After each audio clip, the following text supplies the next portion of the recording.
Assalomu alaykum do'stlar. Mana biz keldik. Страховой agentligiga. Yo'q, sizlarning so'rovnoma bo'yicha bir ikki so'rov berib qo'ydik dedik.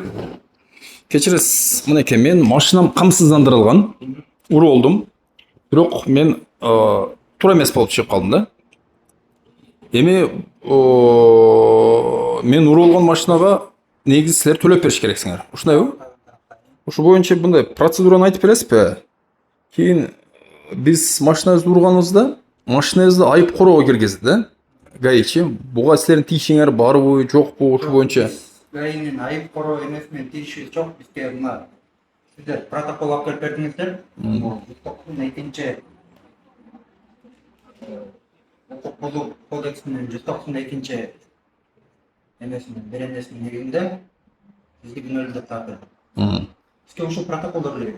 Onu ko'rsatib qo'yish so'ranchi. O'shanda qamsizlantiruvining ақшасын алу bo'yicha bir g'ana protokol kerak ekan, GAIda. Protokol va sxemalar kerak. Sxemalar da kerak. Применениеga освидетельствованияsi kerak. Narkologiyadan o'tgan заключение. Заключенияsi kerak. GAIning o'sha jeyintiga kerak-da, chechim. GAIning ichida to'xtami? Bor o'sha yerda ko'rsatib qo'ysak bo'ladimi? Do'stlar, bu raport bildirme ekan. Так. Схема ekan. Бұл баяғы наркологиядан өткен освидетельствование керек екен. Жана башка документтер екен. Түшүнүктүү. Эми төлөм кандай болуп өтөт? Төлөмү биз азыр сиздердин машиналарыңыздарды барып кароо жүргүзөбүз. Актүзөбүз, ошол жерден өтөт. Анан оценкага чыгабыз. Оценкага. Оценщикти силер дагы өзүңөр эметсеңер болот, жалдасаңар болот, частный порядке. Же болбосо биз дагы өткөрүп беребиз да ошол оценканы. Оценкага төлөм төлөнөбү жокпу? Оценкага биздикинен өзүбүздүн договорубуз бар бир компания менен. Ошол компания аркылуу оценка кылдырабыз, же болбосо в частном порядке силер өзүңөр оценка кылдырсаңар болот да. Жок, ошондо силер кылсаңар биз төлөйбүз жокпу оценкага? Биз төлөбөйбүз. Эгер өзүбүз кылдырсак, анда төлөйбүз, Өзүңөр чегин алып бересиңер. Түшүнүктүү. Силердин ошо экспертиңер, оценщиңер кайерде? Жалалаттабы же Бишкектеби? Бишкекте. Ал кантип оценка кылат Бишкекте туруп? Биз азыр разрешение фото видео фиксация.